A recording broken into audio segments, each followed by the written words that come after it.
Previously on Talking Joe.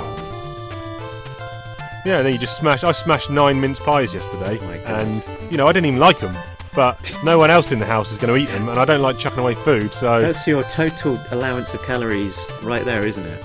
You got it. And I woke up at 1:30am with a massive gut ache. Oh my God. It could be down to that. Talking Joe is on the air, and here are your hosts, Chief and Mark. Hey, that's right, the Chief Doggy Dog is back in the house, joined by you. Yeah, back once again with the Renegade Marker.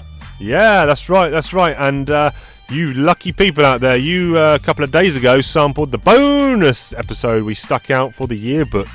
Slipped in under the radar, sneaky style. But now we're back with episode 102, and we'll be covering Silent Option 4-parter. But before we get to that, let's get rid of the usuals. How you been, my friend? Good. How are you doing? Well, I'm jumping straight on that soapbox. It's kind of a quasi inside Chief's mind / soapbox, because I've got some stuff to say. Soapbox, what you gonna do? What you gonna do when Chief comes for you with his views and opinions? Let's just call them facts. Soapbox, how will the world react? I'll break it down for you. Monday? Was it Monday? I think it was Monday night. Was it Sunday? Don't know. I can't remember. It's all blurred into one. I think it was Monday night. I had a email from the solicitors about the selling of our house. And the buyer's solicitors were saying, where's your policy for, where's your lease? We need the original 1954 lease, because I'd sent off the 1988 lease, which is all I had when I purchased it, and they said we're not going to proceed unless you produce this 1954 lease. I didn't have it anywhere. Contacted my old solicitor, who, when I bought the property, they didn't have it, so they're like, the solicitor saying, they might pull out of the purchase. I was like, oh, bloody hell. And then my solicitor eventually came back later in the week saying, don't worry, we can just do an indemnity policy, but it will cost you about 120 quid. I was like, okay, great, that's 120 quid out of my pocket. Then, Monday night, about 7pm, neighbour downstairs below me messages me, hi Chief, I've got some water coming down through my ceiling in my kitchen. Oh, no. So I was like, alright, shall I come and have a look? And so I went down, had a look, and yep, lo and behold, there it was, about a metre line across the middle of her ceiling, and 350 centimetre drips coming down the wall at the back of the back wall in the kitchen. And I was like, okay, this doesn't look ideal. So I went upstairs. I was like, I hadn't had the washing machine on, I hadn't had the dishwasher on. All I'd done all day in terms of kind of tap usage was I had washed up at about 5:30pm in the sink, which is our kitchen's directly above their kitchen. And I then had run and drained a bath for Evelyn at about 6:30. Okay. No wet patches, no wet pipes, nothing. Could not spot a leak. Pulled everything out, no leaks anywhere. And it just befuddled me massively. So I was like, well, I'm going to have to call a plumber out. So that night, Monday night, I went on online to find an emergency plumber. I found some, it was kind of like one of these conglomerate service, all services for you or some bullshit like that, and it's like a call centre, and they just then source a local plumber rather than going direct to the plumber. So I booked one of these to arrive between 9 and 12 on Tuesday, and it was £114 an hour, and he got to about 11, no sign of him. So I phoned up this place and said, look, where's the plumber? And they go, I'll give him a call and tell him to call you. So it got to then 12, heard nothing. So I phoned him back again. I said, look, I spoke to someone. They said they'd call him, and he called me, didn't call. I said, fine, I'll get him to call you. So I was like, all right.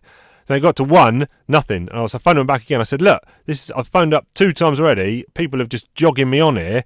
No one's calling me. And he said, I'll phone him now while you're on the phone. So his phone, he goes, right, and I could hear the mobile that he was dialing, and it just went straight to voicemail.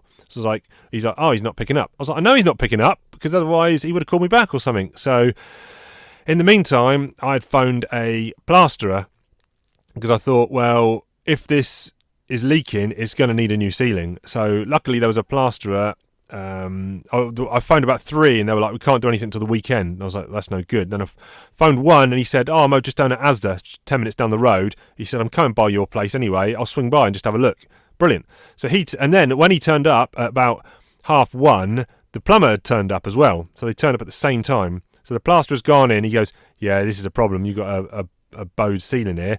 So he drilled a hole into the ceiling where the leak was, and the drip was, and then a gush of water just started pissing down. So he had to get a bucket underneath it. And then he goes, yeah, you're going to need to take this ceiling down. So then him and the plumber just started cutting up the ceiling. And they cut like a 2 metre by 1 metre oblong, a rectangle out of her ceiling, and just water was just pissing down everywhere. And so then the plasterer has then buggered off. The plumber is gone up to my place, can't find anything. He's up in her ceiling, looking around. He can't find anything. He's there an hour, and he goes, I cannot find a leak anywhere. He goes, none of these pipes are leaking. We turned the water off. We turned it on. Everything ran, every tap. He says, I cannot find anything. He goes, you must have spilt something. I was like, you're kidding, aren't you? What, like a bathtub full of water all over the floor? That did not happen, pal. Pint glass full of piss? Yeah, exactly. Yeah, exactly. No, but this was like a tonnage of water, and everything was soaked. And her kitchen was an absolute bomb site. I mean, the thing is, what you got to remember is, about 2 years ago, the same thing happened in her bathroom. And my bath leaked, and it ruined her bathroom ceiling. I had to get that repaired. And now it's the same thing's happened in her kitchen. So, fortunately, she was okay with it, but it could have gone very badly. But anyway, the plumber's gone, right, well, I can't see the leak, so what I suggest is leave this hole open in her ceiling for 2 days to go about your business as normal, and if no water comes down, just patch it up. And I was like, what, just leave it? Just where did that water come from? He goes, well, I don't know. But he says, I can't find the leak.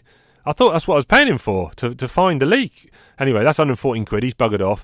Then that evening, what I'd done is, I said to downstairs, I said, look, I went down and I kind of pinned a old duvet cover over this hole. Just tacked it up, just to, give her, so if anything did fall down or whatever, at least there's something there. And I said to her, look, I'm going to put the washing machine. I'd pulled the washing machine out, and I said, I'm going to put the washing machine so I could see if it leaks. Put the washing machine on. If you see any drips onto this duvet, we'll know that something's not right. So I put the washing machine on, and she said, yeah, a little drip has come down. But I could not see, there was no leak coming from this washing machine. The waste pipe going into the waste pipe under the sink, there was nothing.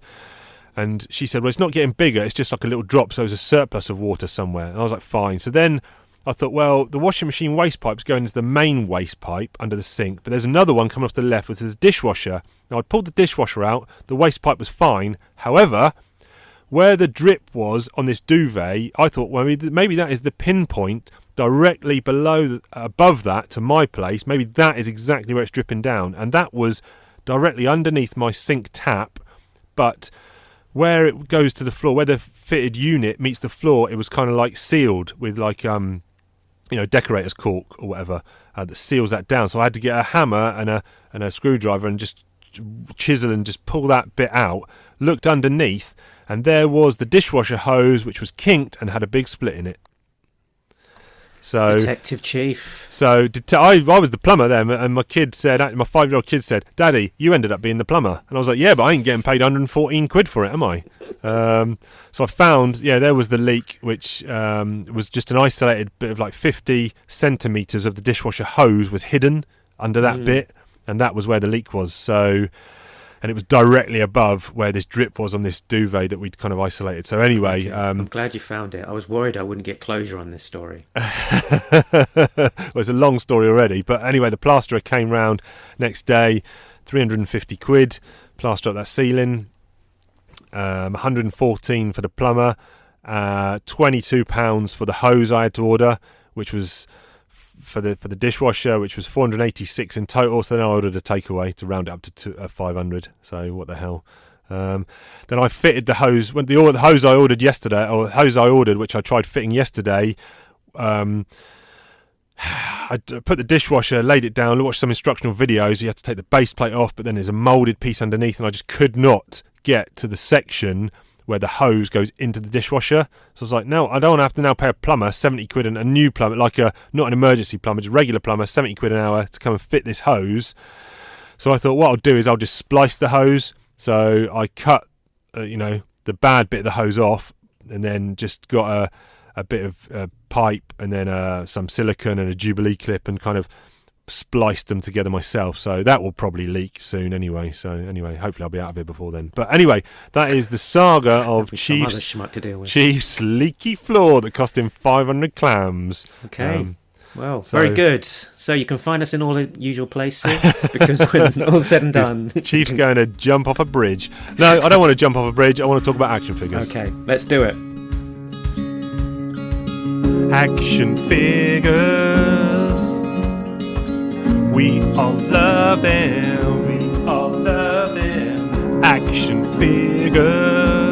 Oh yeah. They bring us joy in our daily lives. Bring us joy. Action figures. Yeah. Evoking memories from our childhood. But now we're grown and we just can't stop. Buying plastic till our wallets pop. When will it end? Who can say? 'Cause action figures are part of our DNA. Some people say maybe we've gone a little wacko, but action figures bring us joy like a rainbow. They are so hot like a splash of Tabasco. Now it's time for action figure fiasco. Now it's time for action figure fiasco. Action figure fiasco. So since I went down the action figure collecting of the 1/12 scale, I have had my eye on these Storm Collectibles Street Fighter figures. Storm Collectibles make a lot of Mortal Kombat, they do Streets of Rage, King of Fighters, a lot of these fighting games, Street Fighter, that kind of stuff. And they're so expensive though. They're like 70 quid each for like a 1/12 scale figure. And the other thing is, and you'll notice from the size here, even though they're marketed as 1/12 scale, they skew massive. So I've sent you a picture here of the one I bought, which is an M. Bison arcade against a Black Series Star Wars Lando Calrissian in Skiff Guard. These are the same scale figures, and yet Bison is ginormous. As you can see by the picture. Oh, yeah. Good grief. What? Yeah. So the scale is all out of whack compared like, to other lines. Yeah. That's almost double. That's like... But I found this guy's Black Friday sale, Kapow Toys. He was $47.95. So I thought, look, I'll treat myself. And it is in my top 5 favourite figures of everything I own. It is so good. The articulation is so smooth. He comes with 8 different hands, 4 sets, easily pop off compared to some of these other Hasbro ones, which are a bit tight, whatever. The 3 different heads, very easily snap off, but you still get a nice purchase when you clip them back on. 2 skirts, 2 different lower portions of his cape. He comes with toe joint hinges, comes with a Do you say toe joint? Yeah, he's got toe. Some of these have toe joints, so they kind of hinge there. Articulation's great, figure looks great, the paint apps are fantastic. He comes with also like a charging fireball kind of effect and a little stand. So really impressed with this Storm Collectibles. And in fact, the other day a couple of days ago, I found on a Facebook group, someone was selling 3 Storm Collectibles, Sagat, Guile and a King of Fighters Terry Bogard for 50 quid all in, but with no accessories, so only 1 set of hands, no other accessories, but 50 quid. I thought I'll get those just to see what the other Street Fighter ones are like, and then I could always shift those on for probably 30-40 quid each individually anyway, if I like them. So I mean, this guy, the bad news is he's really good, so now I want to get more, but because the bad news being expensive. But and they don't scale well with other brands, but small price to pay, I suppose. There you go. That is a M. Bison arcade version, and I will get some pictures up on the socials. And is the design actually one that you're familiar with already? Because I'm obviously used to the OG M. Bison from Street Fighter 2. Yep, the red outfit. Now this is a Street Fighter 5 arcade version, which I am not familiar with. but the more I look at this colour scheme, the red, the black is the main colour with the red and gold tinges and this big skull, gold I skull. like that skull on the shoulder. That's good. Really, really, I almost prefer this colour scheme now to the original. But yeah, I think I've got Street Fighter 5, but just never really played it. I played Street Fighter 2 countless hours. Is that the one that was on the free download a month ago or something? Oh, PlayStation Plus 5 was, yeah. But I played 2, me and Ben played 2, hundreds and hundreds of hours. Yeah, me too. 3 and Third Strike I played a lot as well. Alpha 2, played a lot of the games, but then I kind of fell off, didn't get 4 or 5, and I tried. No, actually I got 4 on the Xbox, and just found it. When I played online, I was just getting mullered every game, and it's just it had passed me by. My skill set had outgrown it. But great figure, and I want to get more. If I get more, we'll cover them on this show. But right now, I want to hear what Thomas has been looking at. Kids with toys. Kids with toys. Kids with toys. Family. Kids with toys. Little Pony. Kids with toys. Star Wars. Kids with toys. Transformers. Kids with toys. Lego. Kids with toys. G.I. Joe. Yo, Joe!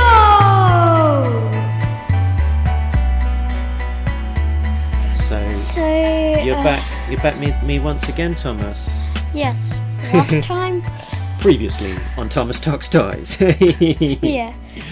I was talking about the Mandalorian figure. Yeah. This week, I think it's going to be a bit different because there are 3 Storm Shadow figures, and Well, 3 toys you're going to talk about.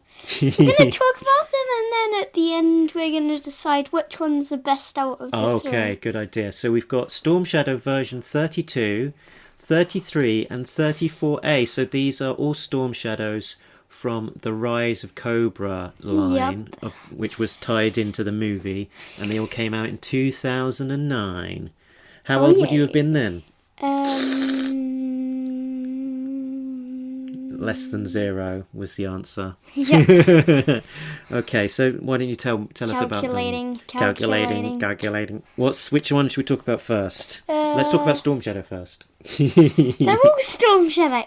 Let's talk about the one that's less similar to the 2, the one with basically no top. Okay, the topless one who's showing off his boobies.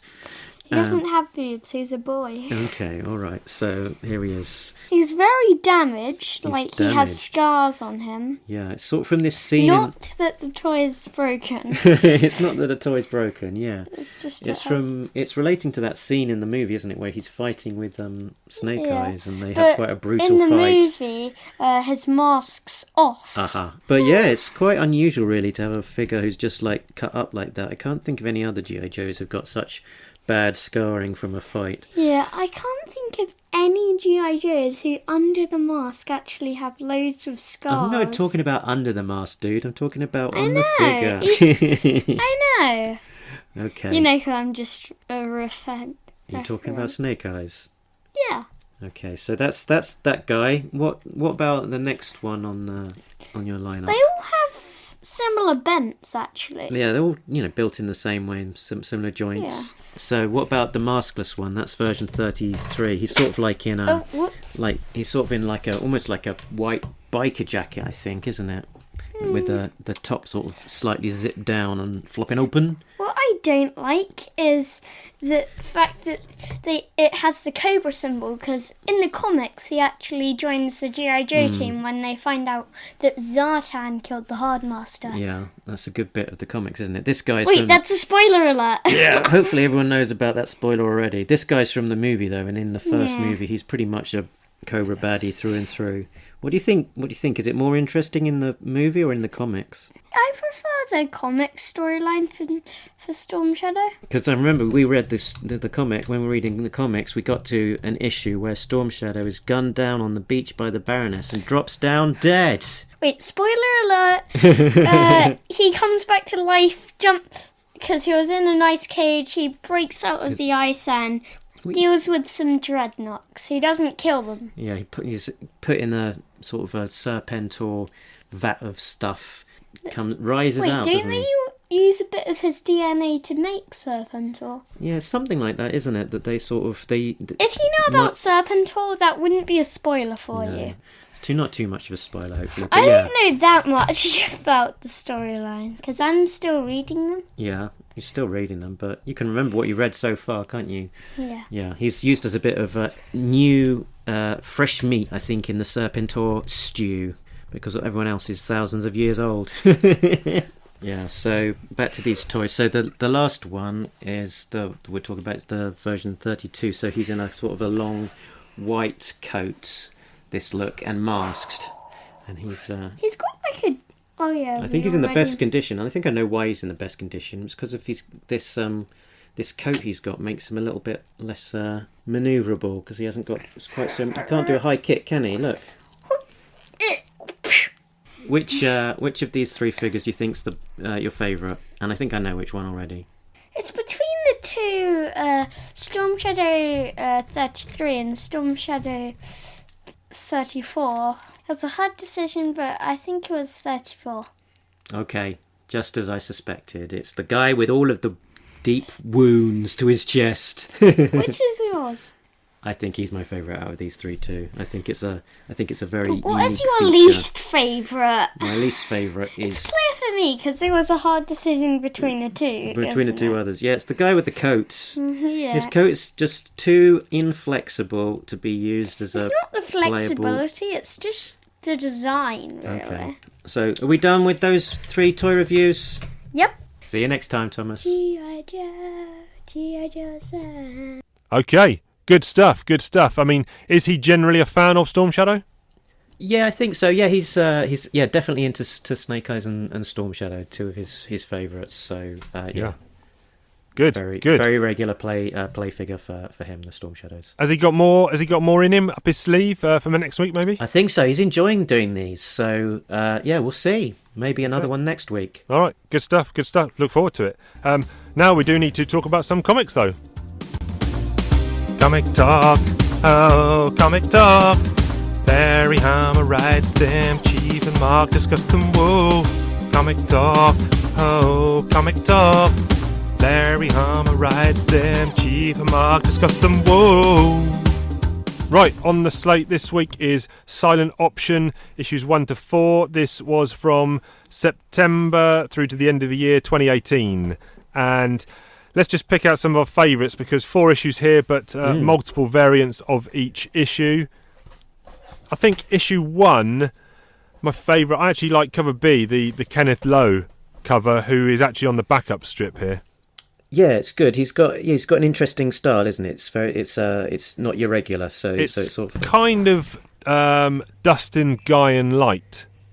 yeah. I can Who's see the guy, that. the artist on Ascender and Descender? Yeah, maybe Dustin the Guyan meets Fiona Staples or something like Yeah, that. It's yeah. a nice style, and his pin-ups sort of look quite different to the actual meat of the story. I'd Yeah, say you'd yeah. almost think they were a separate artist. But yeah, Yeah. we've got, what is it? Most of these 10 bottom variants. bottom row ones, yeah, a bit too cheesecakey for me. Yeah, cheesecake nonsense. Greg The Horn. Netho Diaz cover A is a lot of it's sort of open mouth shouty look to it, which I'm not keen on, to be No, honest. no. I'd say don't have everyone with their mouths open. You'll catch flies. Yeah, yeah. Less covers for issue 2. So again, we've got the A Netho Diaz and the B Kenneth Lowe. Third one's not too bad. What's that? The Retail Incentive by Luca Pizzari. Mm-hmm. Yeah, it's okay. Nice bit of Yeah. sheen on the sword there. What we And got for there's number 3? There's a Gabriel Del Otto as well, exclusive Snake Eyes one. with Yeah. Snake Eyes with some blades over his shoulders. I have a feeling I've seen that one somewhere before as well. Yeah. But, okay. Issue 3. Don't really dig any of these ones. We've got Netho Diaz, a Kenneth Lowe, and an S.L. Gallant, but Yeah, well, They're Netho okay. Diaz has got, at least it's playing to the story itself. It's almost like a page 0 to the story. It's in terms of what's going on. It's got Helix falling down after she's been thrown off the chopper. yeah. And then number 4, again, we got the Diaz cover A, the Kenneth Lowe B and the SL Galant retailer incentive. Nice colouring on the Galant one, but Yeah. Yeah. Jay Brown there on the colours. Yeah, good. Bold choices of colour with the red lighting, which he's commented on before, is something he likes. yeah. Yeah.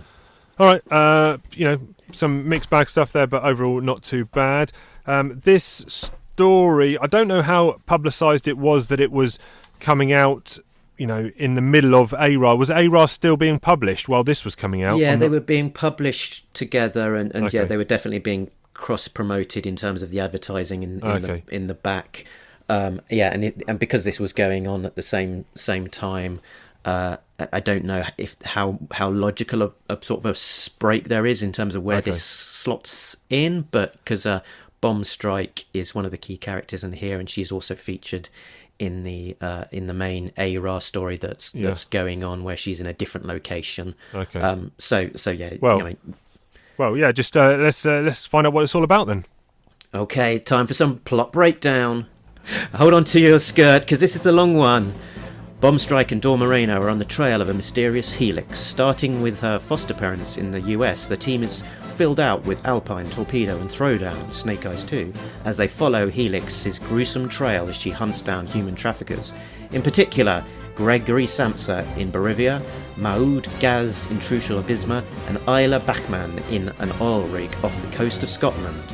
At the oil platform, the Joes are caught in a trap by Firefly and his Red Ninjas. They fight their way through the ninjas and to a helipad, where Isla Bachmann is holding Helix at gunpoint and wired with dynamite. The Joes are forced to let the helicopter leave with Helix on it, but Bachmann kicks the wired Helix out of the cargo door. In free fall, Helix escapes from her explosive bonds, while Torpedo leaps from the oil rig, tackles her in midair, and they drop into the North Sea. Through flashbacks, we find out more of Helix's history.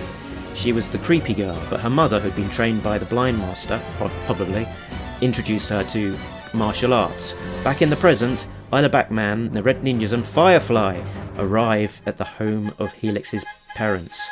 Helix races back with Bombstrike and Dawn. The parents hold off Firefly, Isla Bachmann and her flunkies from their safe room upstairs. The three Joes arrive and blow through the flunkies. Firefly and Isla Bachmann surrender, but turn on each other. Isla shoots Firefly in the shoulder, while Firefly responds by blowing off half of her face. Meanwhile, in a backup story, we see Helix's origin. On a mission 12 years ago when Snake Eyes rescued Helix from traffickers, Hawk takes an interest in Helix's unique skill set and sets her up with an adoptive family in the Witness Protection Program to train her for Black Book Ops. Whew, take a breath.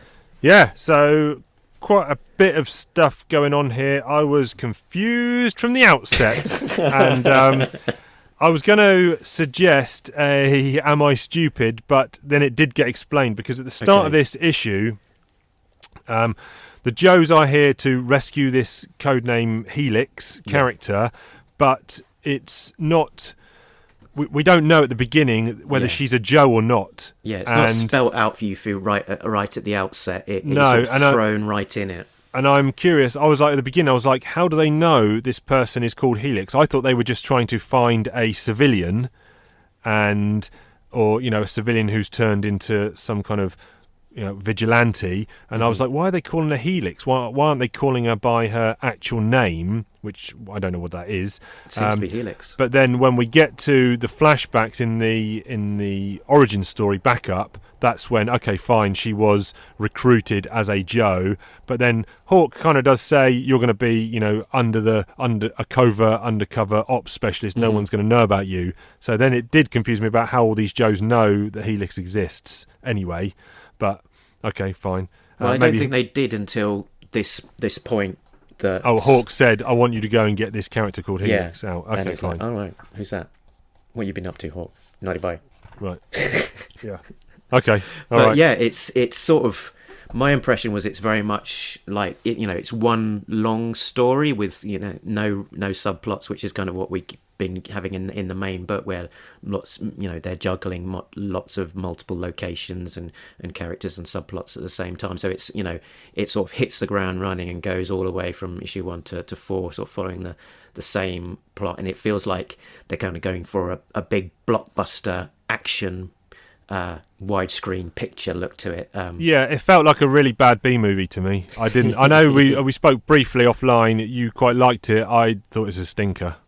I just thought, and I think this is part of, I've been struggling with G.I. Joe as an IP recently, and I think this is kind of hitting the nail on the head here. I don't care about any of these characters, and I think that's probably dampening my enjoyment of the stories and books. I don't know, it felt, like you said, it did feel quite filmic, but to me, not in a good way. Just the bit where they go to their parents' house at the end. I mean, oh my goodness. I mean, why? What?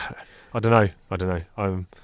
This is your chance to turn me around on it. Okay, so I mean, it's one of the things that struck me is I guess it's outlined in the on page 1. We've got a dossier there that outlines the main players. We've got Bomb Strike, Alpine, Torpedo, Snake Eyes / Throwdown, Snake Eyes / Dawn Moreno, and Agent Helix, and those are the core cast for these 4 issues. It was nice to have that dossier setting out who the folks are.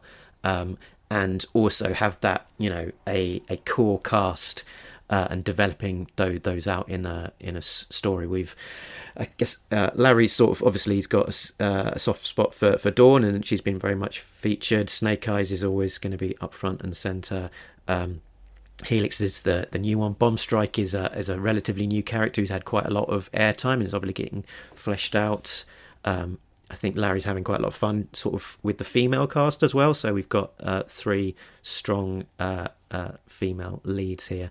And then we've got a couple of the B-listers sort of rounding out the cast in terms of Torpedo and Alpine, characters who've been there since very early on in the book, but haven't necessarily had too much airtime. Interesting. I mean, this is the introduction to Helix in the ARA world, but she was in the IDW books, same basic character, but with subtle differences there. And Alpine and Snake Eyes and Helix were kind of a sub team in the Snake Eyes books, so it's interesting that actually the 3 of them are kind of front and center in this team as well. Isn't Wade Collins, isn't Sean Collins supposed to be known as Snake Eyes? Why do they keep calling him Throwdown? I thought that was his name before he became Snake Eyes. Well, that's and right. They kept making a point in the other book to say, listen, we need to make the world believe that Snake Eyes is still alive, so only refer to him as Snake Eyes, and yet they keep calling him Throwdown. And I thought the same thing, that they do keep referring to him as Throwdown. And like I say in that dossier, they call Dawn Moreno Snake Eyes there, which is a bit weird. I think she hasn't actually been called Snake Eyes. No, she's just Dawn, isn't she? Yeah.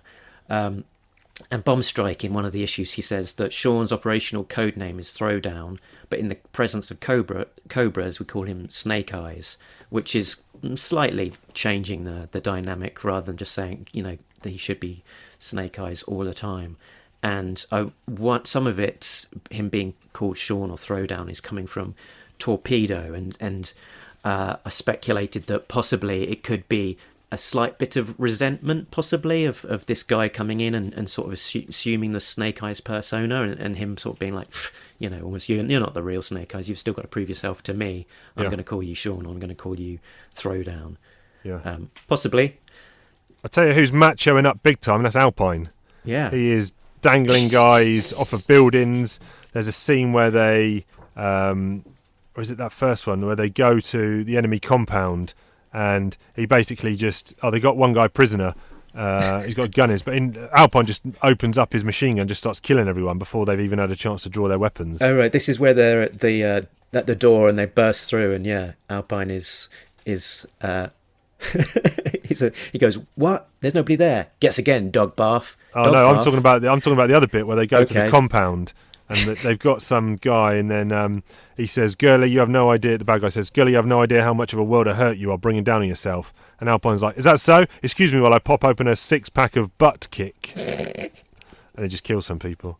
Yeah. I mean, yeah. there's Alpine, and did you clock his real name in the dossier as well? It's nice to be reminded of that. Albert M. Pine, Yeah, nice. up there with Skip A. Stone.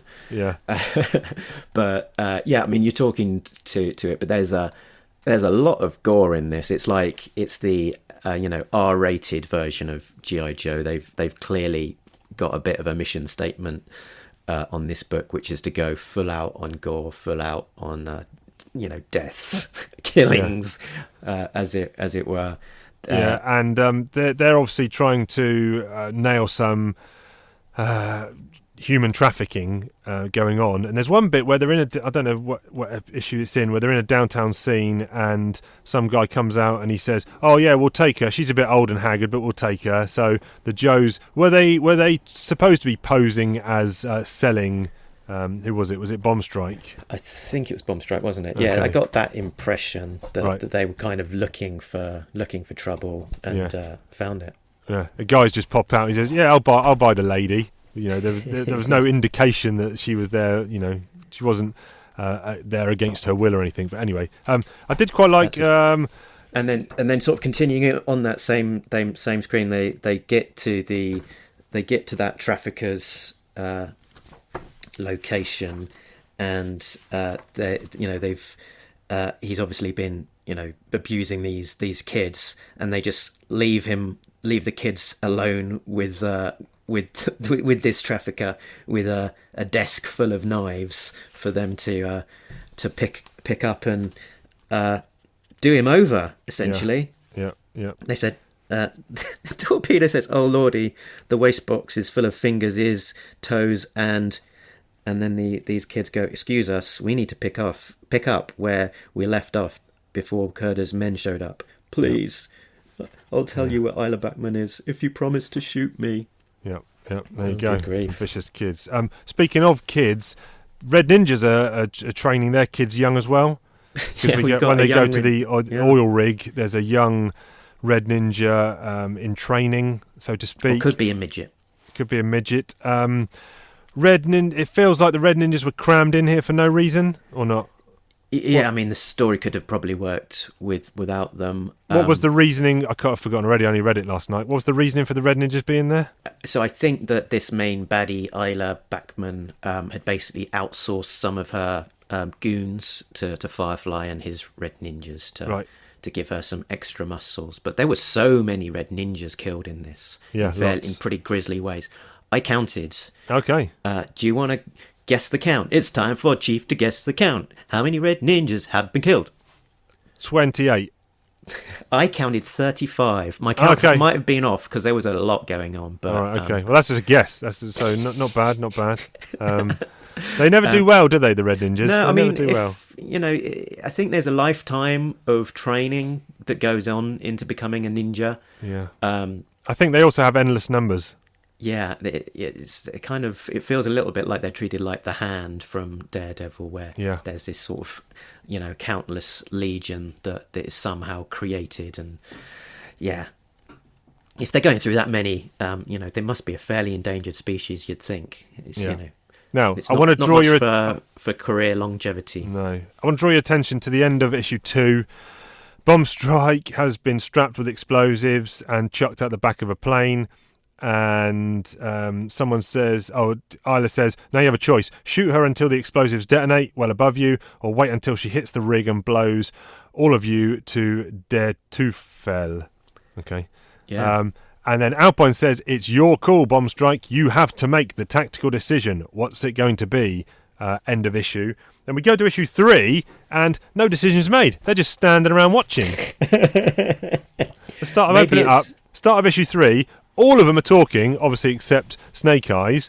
They've all got something to say, but none of them are doing anything. And the next page is just a silent page with Bomb Strike getting herself out of trouble. Yeah. Yeah, well, Okay. yeah, I guess she's still quite high up by the time she gets herself out of trouble. Yeah, by and the then looks of things. Torpedo does some crazy leap off the platform. Yeah, Probably breaks his shoulder and her ribs, and they go into the sea. yeah, it's a high distance to be jumping off and landing onto that bumpy old sea. Yeah. And yeah, there's a lot of dialogue going on there for what would be a quite quick quick fall. Do you want Yeah. to count it? How long would it take to say this? Isla Backman shoved Helix out of the transport helo. She's going to hit the edge of the oil rig. They strapped her into an explosive vest. 20 sticks of TNT at least. What's she doing? Some sort of contortionist thing? Yeah, you're probably looking at least 10 to 12 seconds there. Yeah, So. it's a lot of falling and So she's Helix has managed to get out with this USB stick, which has got a load of intel or information on. that's right. And you'd think that would kind of be the end of the story, but then Isla decides she wants to go and kill Helix's parents. Yeah. It feels very... Not that I'm going to say out of character because I don't know the character. She's only just been introduced in this story. But it feels like any kind of bad guy worth their salt would then just try and slip away under the radar rather than go and try and kill someone's pet. It just didn't ring Yeah. true at all. It just felt like you said. It felt very filmic. I had the same thought that there's a bit of a jump in logic here that if she's such a cunning sort of evil trafficker, whatever, she's fairly long in the tooth.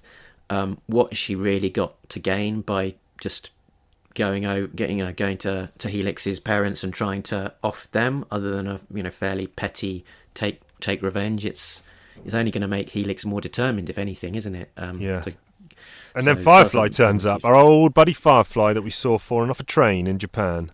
Yeah, I don't think anyone ever thought that his fall off the train was going to be the end of him. I mean, that fall off the train was a much shorter distance than the fall off the oil rig. Yeah, and I don't really... They mention about Zartan falling off as well, and I can't remember. That was the Dawn of Arashikage, issue 250. Mm-hmm. I don't remember Zartan falling off. He obviously... He did That was, those, yeah, well, when did he? Zartan was on the top of the train, initially disguised as the Soft Master before revealing himself as Zartan, and they had a tussle, and then they both leapt off the top of the train Okay, into the all right. water below. All right. Larry, also, I just want to point this out. Larry just can't seem to leave the martial arts alone because Helix also is a skilled martial artist because her mother was an MMA fighting champion. So he just feels the need for every character to be able to do some kind of, martial arts fighting skills. I don't know. Yeah, yeah. Maybe that's just a common trope for him. But It does seem to be, and he's they're front and center. They've got Bomb Strike, Helix, Dawn, who are all pretty handy, or at least with a gun, and with seemingly superhero levels of in terms of their skill set. yeah. Bomb Strike doesn't use a sword, but otherwise they're all pretty pretty kick-ass to overpowered individuals. So I don't think it's necessarily a gap in terms of the character specializations. No, and it another felt to character who me can like handle themselves with a it felt to sword. me like the backstory and the backup story telling her origin and the early parts of Helix's appearance in issues 1 and 2, that she was being framed as a character who, obviously not mute, but was very kept to herself, very not flowing with the dialogue or conversation, didn't want any part. But then you come to issues like 3 and 4 and she's just randomly chatting to pretty much anyone. It just felt like the character hadn't, she just then become, he's just a regular character now. She had maybe something about her in the introduction, but then just Larry forgot about all that. It sort of falls by the wayside. So yeah, I wondered with the silent option whether... Oh yeah. Actually, before you go there, because there's another beef I had. On the back of all the books, it says nobody will something about. And her first unofficial mission as a Joe may very well be her last, and nobody will ever know, because when Agent Helix is involved, the only option is the silent option. I'll explain that. So I guess the context there is that Helix has been the secret Black Ops stealthy agent, and she's been working for Hawk for a number of years on these, wet work kind of missions in the background for him, and no one's ever known about him. So she's ultra secret, ultra silent, so that she is the silent option, perhaps. Yeah, maybe. I think for issues 1 and 2, she doesn't speak at all. So I wonder if they were playing with the idea or intending to have the idea that she might be mute. But I guess it's just that I guess maybe there's an autism there or something, or some sort of psychological damage from her trauma of being when she was a child, that meant that she's less comfortable at interacting with people, and they make quite a point of that, that she doesn't like to be touched, and sort of is quite difficult initially at any rate, in terms of some of those just sort of more conversational things that she's just sat on the whale once they've completed that initial mission and are going away from it, and I think they make a point of showing her being silent and not communicating for quite some time.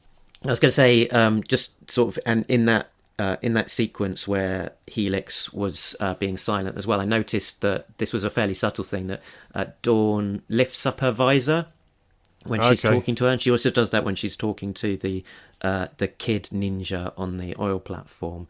And I thought that was quite a nice little touch there, that she kind of humanizing her a bit. Exactly, humanizing herself and trying to create a connection and empathy there as well. You might remember that army advert, that recruitment advert, where there was the army guy in his sunglasses and with a hostile sort of shouting at him, and he lifts up his sunglasses, and there's that connection with the eyes, and it sort of just brings the whole sort of tension down. I thought it was a nice little touch there from Larry.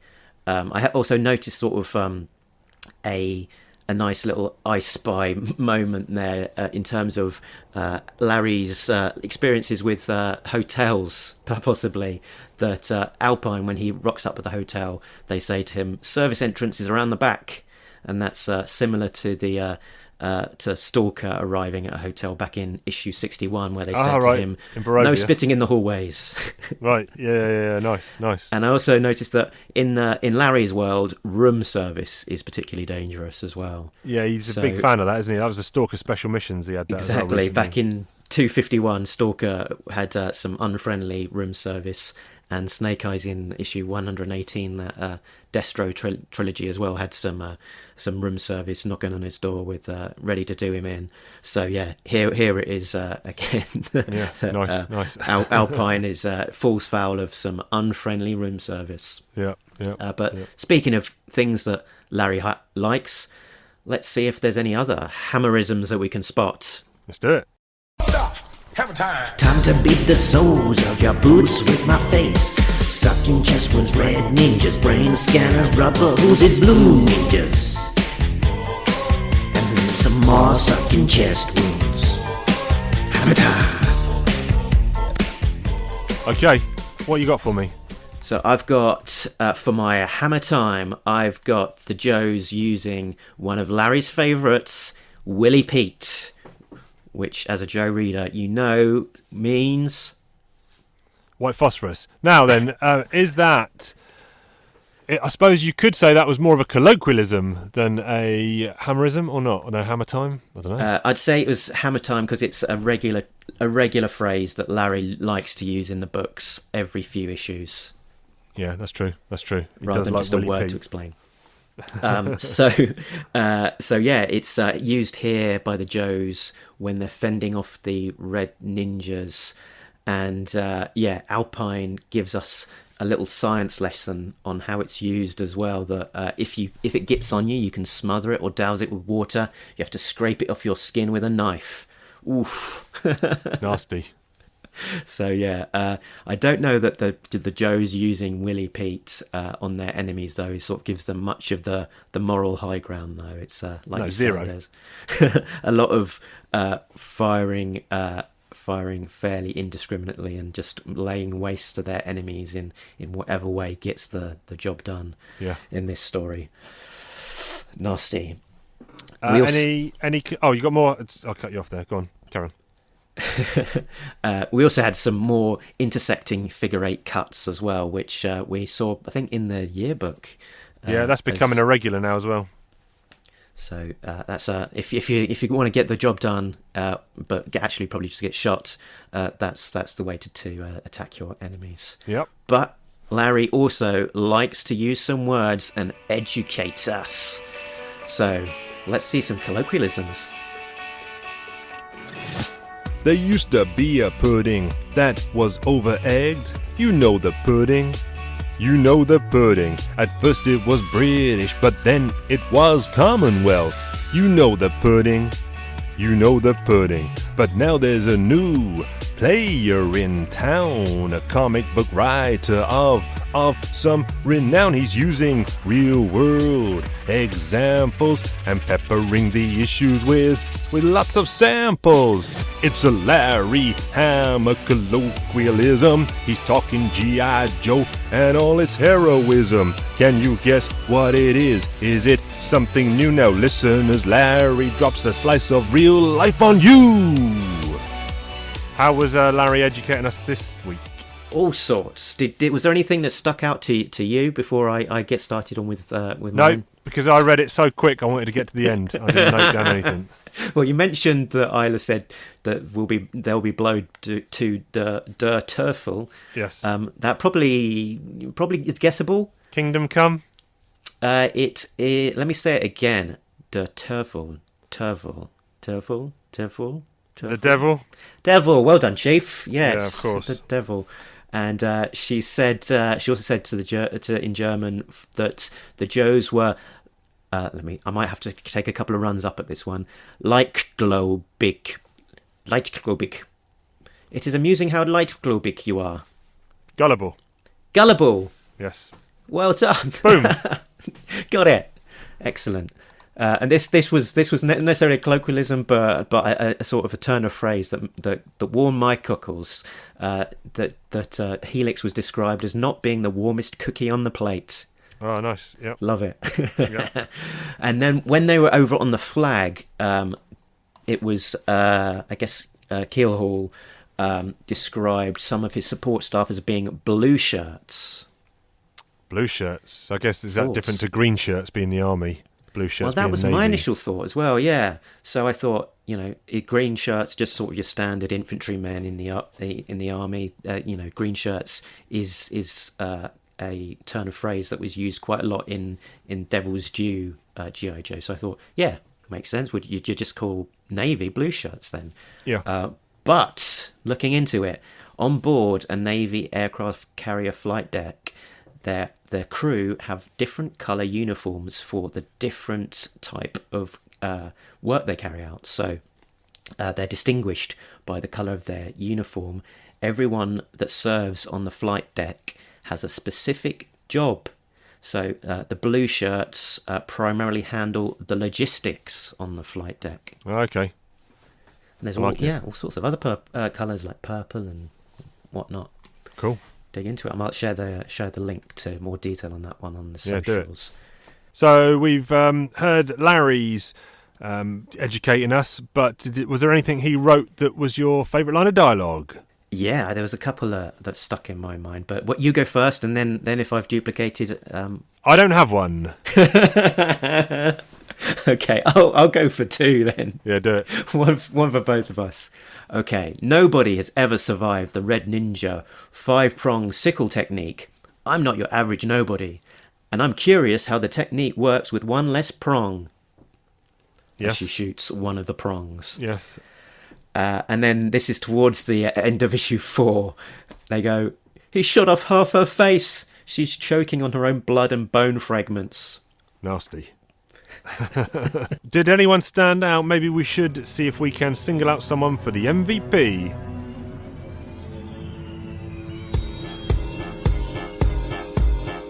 Who is the MVP? Most valuable person in these issues. Who is the MVP? Is it a Cobra Joe or the enemy? The good guys are the Joes now show counter-terrorist force, but hush, it's on the down low. Pages of this book, go have a look. We're searching for guys or gals that have the hook. The hook of being the best thing in the story, chomping up scenes, front and center allegory. And let's not forget about those cats named Cobra, sipping Dom Perignon. Are you sure they're sober? Brainwave Scanner is back, gonna be messing. Big CC and Destro teach a lesson. Talking valuable, can we talk the dreadnoughts, grape soda, chocolate donuts, and then the jukebox? Who is the MVP? Most valuable person in these issues. Who is the MVP? Is it a Cobra Joe or the enemy? Okay, I'm going to pick someone here. I'm actually going to pick Torpedo just for leaping off a battle platform oil rig thing and saving a woman who's falling from the sky. Yeah, excellent. And yeah, they in the story they I guess tried to kind of make Torpedo in his own place because he's from Hawaii, and they were sort of throwing in a few Hawaiiisms, if we would. So, yeah, he says, "Kaha, that rig is bigger than a small town." And on that first page of issue 2, actually, that splash page, where they're on the dinghy as they're making their way to the oil platform. That's a page that I've got. All right, nice. Yeah, I thought it was Peter, collection. but it's you, isn't it? Yeah. Yeah, Pete posted it on his Jovember Twitter feed. Yes. But yeah, good page. Very good. MVP for you? MVP, I was going for Alpine, just in terms of nice to see him with a little bit of airtime, a bit of an underused character. So good to see him fleshing out the 6-person team in this story. Yep, good stuff. Yo Joage for this one, please, sir. Shall we, before we get to the Yo Joe, we know that Larry has his favourite sayings and his colloquialisms, but he also has a favourite material, which is Molly Steele. He does. Hit it. Where's Marley? Where's Marley? Where's Marley? Okay, any Molly here? Did you spot the Molly in this one? Did not. Oh, well, you see, in the safe room, the panic room, the door and frame are made out of Molly Steele. And they were merely painted to look like wood and wallboard. Mark Wahlberg, yeah. Yeah, they're really painted to make him look like Wahlberg. Okay. Yeah. There you go. Yo, right. Joage, you're going to score this really high, aren't you? I'm going to give it 5, I think. Ooh, okay. It could have been worse. I quite enjoyed it. I felt like it was a bit of a sort of a blockbuster film, sort of just running at a massive pace. Okay. Possibly some leaps of logic and the gore was overdone, but I think I generally enjoyed it. So yeah, I'm going to go with a 7 on this one, maybe even 7.5. Oh, so maybe a 7.5. I'll put a question mark. You can tell me later. Scores are in. Scores are locked away in the archive now. Next week we will be covering. In fact, there's a 5-part storyline coming up next. It's called The Cobra's Venom. So my suggestion is everyone reads those 5 issues, 256 to 260, and then we'll read them. And if there's too much to break down in 5 issues, we'll do it in 2 instalments. But read all 5 just in case. But now, after talking comics, we need to talk more toys, and you're the man for that. Mark talks about toys, ho ho. He talks about G.I. Joe. He talks about all the toys from the comic book and the animated show. Mark talks about toys. Mark talks about toys. Okay, Chief's guess. I'm guessing Alpine. No, it's not Alpine. I'm guessing Torpedo. It's not Torpedo. I'm guessing... Who else was on this mission? I can't even remember. I'm guessing... I don't know. Well, last episode, you guessed in advance it was going to be Helix. Oh, okay, Helix. Yes. Yeah, Ding, of ding, course. What a chump. Right, tell me about Helix. Okay, so Agent Helix, let me ping you a photo of the toy. It's going to be silent, or is it going to be noisy? Well, I turned it off silent, but when it came through, I got no noise. So Silent Okay. option again. Yeah. Okay, so Helix came out in 2009. Agent Helix was released in one of the waves of G.I. Joe, The Rise of Cobra toy line. So very much the same time that the film was coming out, and was actually introduced in the Rise of Cobra video game. And the developers of the game were a company called Double Helix. Okay. So the character was named after the developers and was designed by Mayan Escalante, who was a character artist at Double Helix. The character was originally introduced into the comics in the G.I. Joe Helix special in 2009, written by Brian Reed. Before then, the character was incorporated a little bit later into the main IDW continuity book. And similar character in some ways. They've sort of, I think, they've played up obviously the damaged past aspect in these issues, but quite a lot of crossover. So, and they've played down some of this superhero almost mutability that she had in the comics, which struck me as a little bit weird in the G.I. Joe verse, where Helix had what Hawk called total organic battlefield awareness, where Helix could master a fighting style after just having encountered it once before, and that she was some sort of savant bordering on autistic, where she was able to identify and solve complex calculations at a spooky rate, where everything she saw was a data set, and could figure out everything in advance, counting the miles before a tank's fuel runs out, what an ammo count would be, etc. In terms of the toy, most of her stuff is classified. She's got a preferred weapon, which are these dual 10mm auto pistols, which featured in some of the artwork in these issues, particularly in the variants covers or pin-ups by Kenneth Lowe. And yeah, the file cards at this point in time were sort of much pared back, and I don't think written by Larry. So it just says, Agent Helix is a covert operations officer with advanced martial arts training and expert marksmanship, an Olympic-class gymnast. Her distinctive whirlwind attack is an overpowering combination of kicks and firepower, sounding very much something like out of a video game, which, of course, she was. Yeah, this figure is horrendous, isn't it? Yeah, so, I mean, it's obviously from this era, which was a little bit hit and miss. The basic design very much similar to what we've seen in the comics, but yeah, a little bit wonky looking. It's not the most appealing. Hold on a second. Someone is at the front door. Someone's at the front door. The head sculpt on this is horrible. Don't like those pistols either, and the boobage is just too big. Yeah, it looks like she's got a bit of a corset going on, which is scooping in her waist and pushing up her boobs. Nah, not for me. What year was this? The figure?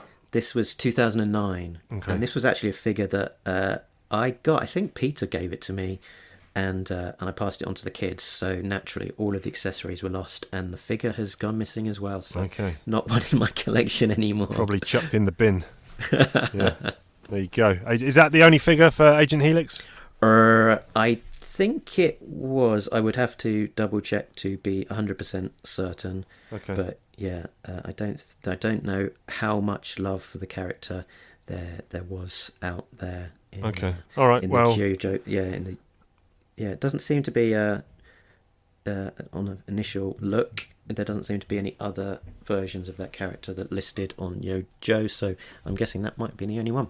Okay, there you go. Agent Helix, everyone. Best left forgotten in terms of figure-wise, but character, initial appearance here in this A-Ra continuity, not that impressed. I did prefer the backup story, but I think fleshed out a bit more and used a bit better in that IDW continuity. But let's see what Larry does with her going forward. Curious to see if she makes a return in the next few issues. More toy talk next week. Chief can continue his 100% record of guessing correct first time. I don't know how you do it. I don't know how I do it. No Mando, obviously, this week. However, I did close out season 5 on the Clone Wars animated with 4 of the greatest episodes ever created. Okay, you're not allowed to talk about them because I haven't seen them. So you will never get around to watching them. You'll never get around to watching them. Don't worry. It'll happen one day. And yeah, so now let's move on to listener question. Funky Bunch with my boy Chief. Talking Joe Insanity. We're talking Joe. Come on. Question, tell me what you think about TV. Do you buy toys and buy other things? Who's your favourite guy from that movie? What are the UK pedestrian crossings? Question, tell me how you feel about a stretch. Which A-listers make you wretch? Is your suit chunky or do you like it smooth? Listener question's gonna get to the truth. Okay, snazzy new jingle there. And the question that we put to the listeners this week was, what was your claim to fame? Good responses, mainly contained to the Facebook group. You want to read out a few of them? Yeah. Do you want to pull up and we can tag team on these questions? Sure, do it. So the first reply out the gate was from some goon called Peter, who said, "My brother is totally one of the co-hosts of Talking Joe. I also know Chief." I don't know who he is. This guy. No, he keeps trying to sully the said and name, doesn't he? Yeah.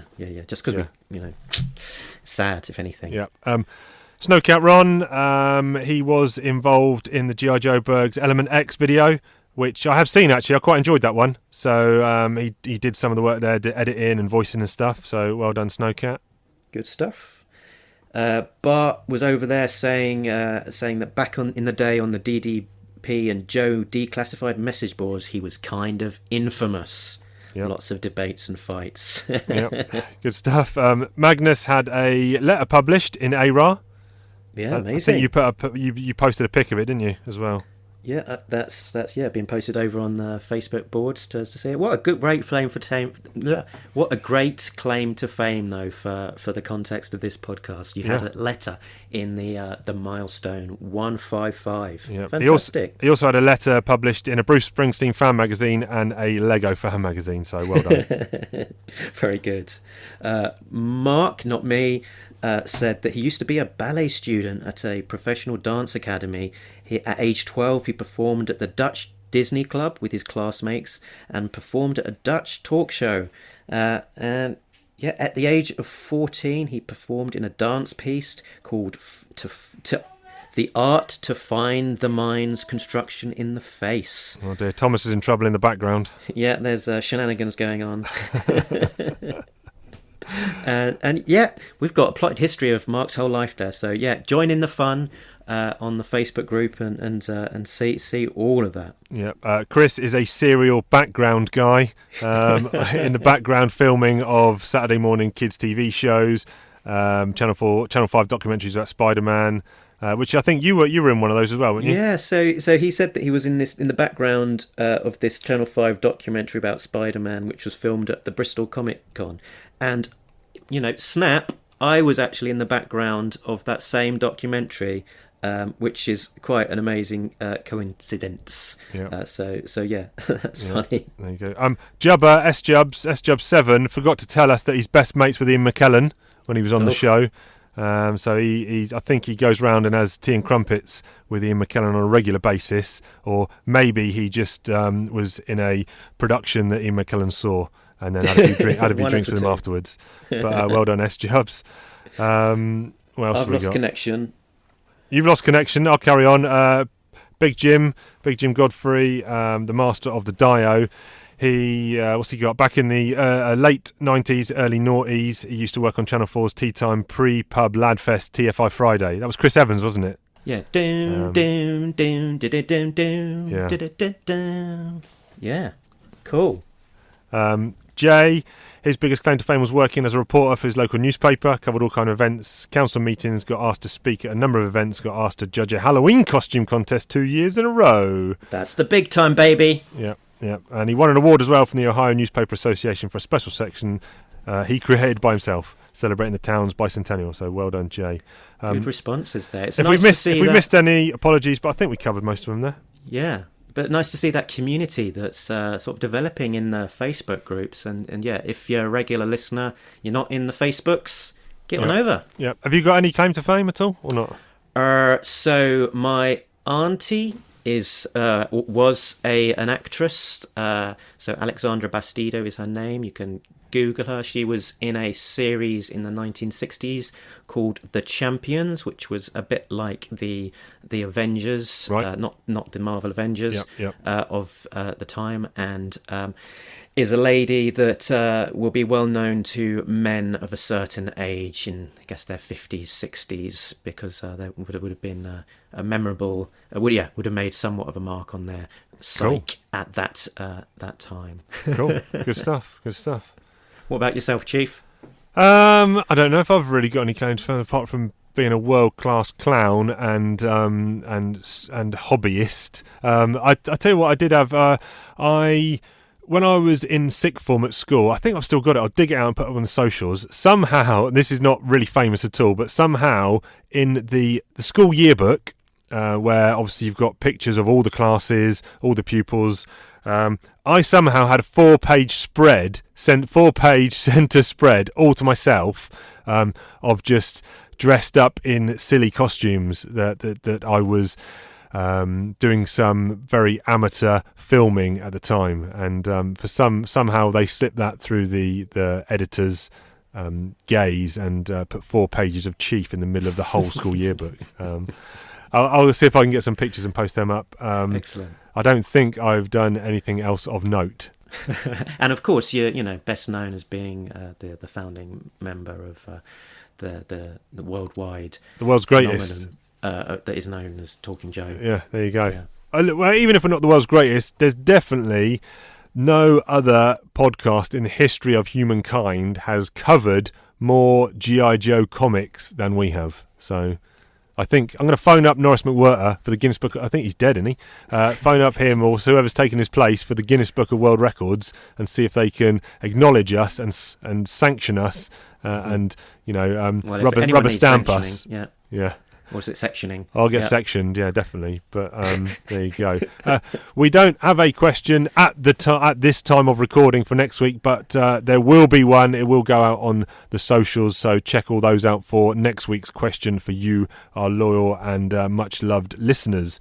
But you can catch us in all the usual places. Find those social media places, and they are Talking_Joe on Twitter, Talking Joe Comics on Instagram, Talking Joe Comics at gmail.com, or Talking Joe, a G.I. Joe podcast on Facebook. But with all that said and done, we will catch you down the road. Because we've been Talking Joe. And we're all out of Joes. Especially silent ones. No more silent Joes, please. Laters.